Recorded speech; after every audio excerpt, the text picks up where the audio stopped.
decís que ya no soy quien es al ser. Ese es nuestro invitado, señor director, Andrés Fortunato Victoria, presidente de la Fundación de Militares Constitucionalistas de abril de 1965. Profesor, escritor, historiador, abogado notario, sobreviviente de la Guerra de Abril de 1965 y deportista laureado del deporte dominicano. Distinguido, le dejé la pregunta en el pasado segmento. La importancia, vamos a explicarle a la gente qué es un fideicomiso a propósito de esta situación que está en el presidente de la República en relación a Punta Catalina. ¿Qué es un fideicomiso? Mira, lo primero es que un fideicomiso es un acto de buena fe. De su origen, es un acto de confianza de alguien que se llama fideicomitente, que es el dueño de la propiedad, que se va a poner en manos de un tercero para su administración bajo control de, si se quiere, el fideicomisario, que es la persona al cual va destinada la verdadera administración de ese bien. Por ejemplo, un bien que se pone a administrar, se le da a un tercero. El poder de administración a un tercero. Por ejemplo, se le ha dado el poder de administración al fideicomisario, que es el Banco de Reserva. La Punta Catalina, el fideicomitente o dueño es el Estado. El fideicomisario es el Banco de Reserva y tiene un equipo técnico que es el encargado de la administración directa, que está bajo la condición que pone la Constitución de la República al manejo de todo bien del Estado. Hay una ley de fideicomiso también que se aprobó en el gobierno del PLD. Hay una ley de fideicomiso, pero que no no se refiere mucho al fideicomiso público. Aquel es básicamente privado, pero se puede entender que el fideicomiso público entra a formar parte de lo mismo. Se puede entender. La ley 189-11. ¿Hay que adecuar la ley entonces? No, si la ley hay que adecuarla para hacerla un poco más específica, y ya el presidente de la República oímos en su discurso que lo va a someter al Congreso. Sí. Eso vendrá mucho más transparente y se podrá entender mejor la buena intención que puede tener el fideicomiso, que no se puso en tela de juicio cuando fue utilizado para la red vial. No se puso en tela de juicio. No se puso en tela de juicio cuando se fue para la policía. Pero en este caso se ha puesto en tela de juicio la fe que se puede tener. ¿Pero por qué? Porque Punta Catalina desde ya es una empresa que deja grandes beneficios. Sí. Deja más de 15 millones de pesos de dólares aproximadamente cada mes. Y muchos sectores de los que se hicieron dueños de los bienes públicos que se le confiscaron, por ejemplo, a Trujillo en la época del Consejo de Estado de 1962, todos esos bienes, cuando Trujillo, es bueno que el pueblo sepa, cuando Trujillo murió, el 51% de los recursos invertidos en industrias y comercio de este país, el 51% correspondía a Trujillo y el 47% a sectores internacionales y el 7% a sectores nacionales.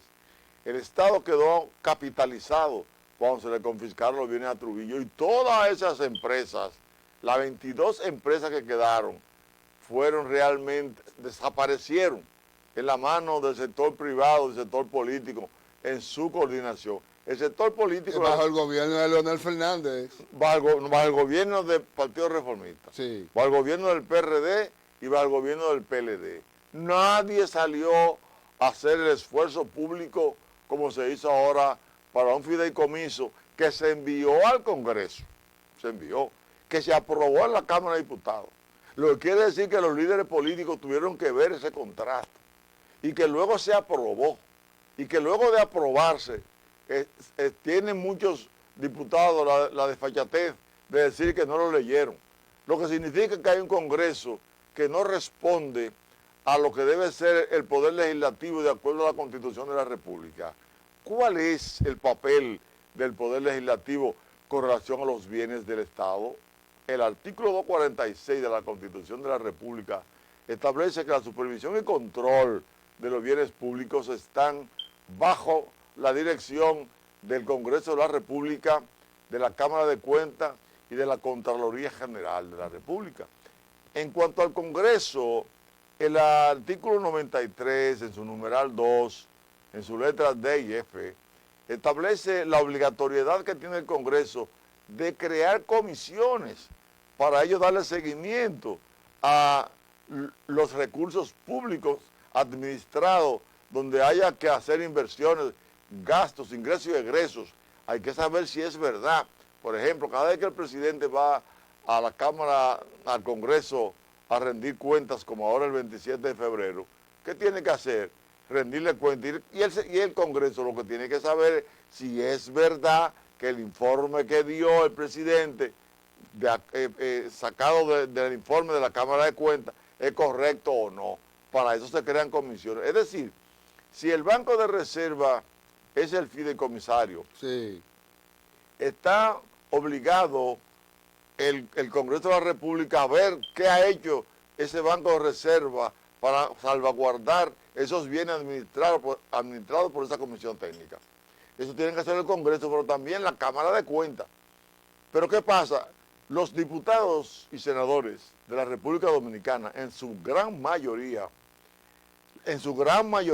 no pasan por la escuela política que encierra materia ética, cívica, de conocimiento del Estado, como ordena el artículo 34 de la ley 33-18 a los partidos políticos. Se creó ahora en el nuevo estatuto la Escuela de Formación Política. Es obligatorio, pero los congresos que hemos tenido no han pasado por esa escuela. No. Y es necesario que tanto los candidatos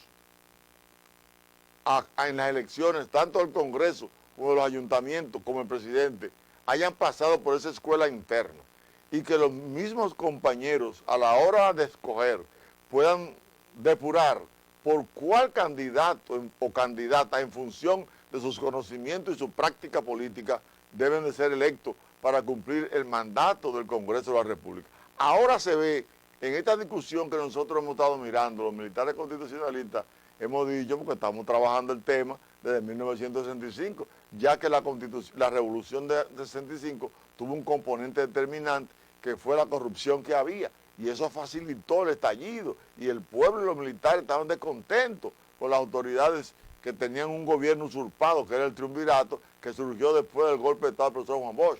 La lucha contra la corrupción más fuerte se hizo en la Revolución de Abril, y hemos seguido, en nombre de nuestros compañeros caídos, en nombre de los hombres y mujeres caídos de ambos bandos, para que aquí no haya más guerra. Hemos optado por darle continuidad a la lucha contra la corrupción, y hoy tenemos un gobierno que lo está haciendo, y esa parte, este gobierno no puede hacer la lucha contra la corrupción y caer en el extremo de crear, por ejemplo, una figura como el fideicomiso para mal. Sí. Hay que ver lo que es para bien. Y hay que partir de ahí. Lo que pasa es que Punta Catalina, vuelvo otra vez, retomo, sí, los intereses, deja 15 millones de dólares mensuales. ¿Cuántos inversionistas no estarían detrás de eso? Nadie protestó aquí cuando el pasado gobierno habló de vender la mitad al sector privado de Punta Catalina o el 49%. Nadie protestó. Estaban vendiendo acciones. Entonces, si el presidente actual y su gobierno no cayó en eso mismo, no se le puede criticar porque ellos pudieran haber pasado como más fácil todo por debajo de la mesa. Lo mandaron al Congreso y el Congreso está obligado a hacer lo que tiene que hacer, vistas públicas, pero ya el presidente salió adelante y dijo, no, el Consejo Económico y Social se va a reunir para oír todas las críticas, sí, porque resulta que es un ejercicio democrático. Nosotros estamos viviendo, señores, de acuerdo al artículo 7 de la Constitución, es un Estado social y democrático, sí, de derecho. ¿Qué es un Estado de derecho? Un Estado de derecho es una situación mediante la cual a cada principio de derecho le asiste la obligación de ser cumplido primero por el Estado. El Estado lo que ha puesto lo ha mandado al Congreso y allí, ¿qué es lo que significa ir al Congreso? Que se ventilen todas las aristas que hay y que entonces, si el Congreso no está de acuerdo y encuentra que hay muchos defectos, lo que hace es que devuelve el proyecto. No lo puede modificar el Sí. Congreso mismo. Es el No. presidente que tiene que verlo y con su equipo modificarlo en base a las críticas y los señalamientos oportunos que se hagan y reintroducirlo para fines de su conocimiento de nuevo. Eso es lo que hay que hacer. La democracia es una escuela permanente de cambio, de interpretación de las cosas. La democracia es para que las instituciones vayan creciendo de manera permanente.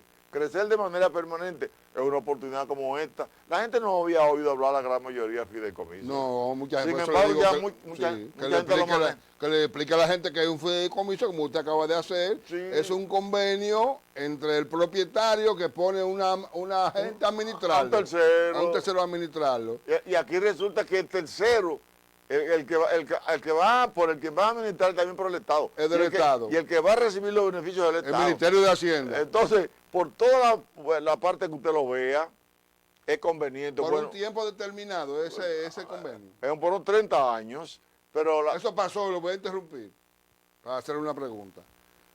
La administración del Canal de Panamá le llegó a su tiempo y tuvo que entregarle al gobierno de Panamá el canal, 1999. que estaba siendo administrado por gente que invirtió en su chelito y lo hicieron, pero hasta un tiempo. El gobierno de Jimmy Carter lo entregó de nuevo a Panamá. Entonces cuando se finalizó ese tiempo, pasó el canal a ser propietario de Panamá. ¿Qué es lo que va a suceder con este caso de la Punta Catalina? Que no es vendiéndola ni privatizándola, es poner una administración por un tiempo determinado. Cuando se acabe ese periodo, vuelve el Estado y toma el control 100%. Y por la experiencia que ha tenido con las empresas del Estado. Sí. Se perdieron todas del 1962 a la fecha. Sí. Es decir, Entonces, los políticos administrando, como usted acaba de decir, todas esas industrias que dejó Trujillo, ¿qué pasó? se Se perdieron. perdieron. Si usted calcula 1962 al 2000, son 38 años. Más 22 son 50 años. En 50 años se perdieron. Pero Punta Catalina en 30, 20 años menos, puede seguirse administrando por el Estado. Hay una garantía, porque el Estado es el que va a supervisar y controlar todas esas operaciones finalmente. Y al Estado es que hay que someter la venta al Congreso. ¿El Congreso qué va a decir? Si es un Congreso, como estamos diciendo, formado para defender la Constitución y al país, no va a ceder, al contrario, va a ser dueña de nuevo de una empresa que le debe dar el 32% que está dando hasta el día de hoy de la energía al país y que le debe dar los beneficios económicos que le está dando. Eso es lo que nosotros interpretamos a partir de la buena fe que nosotros entendemos que tiene el fideicomiso. Y el presidente Y de la el presidente República. no es que se comprometió aquí con combatir la corrupción. Eso significa que él no puede caer en eso. La Constitución Dominicana permite 2 periodos y nunca más. ¿Cuál es su opinión al respecto? Oh, sí, que se respete la Constitución. Y si el presidente se ha ganado el pase a un segundo periodo, que sea reelecto, si se lo ha ganado. ¿Qué quiere decir si se lo ha ganado? Sí. Que se cumpla con lo que dice la Constitución y las leyes. Si él sigue la lucha contra la corrupción, caiga quien caiga, el pueblo va a respaldar. Organizando las instituciones del Estado para que cumpla su rol, la Cámara de Cuentas. Si él la fortalece y coge su partido y hace que los demás partidos estudien y eduquen a los candidatos futuros, y esta veda que hay de electoral, donde no se puede hablar de candidatos en la calle, hasta el primer domingo de julio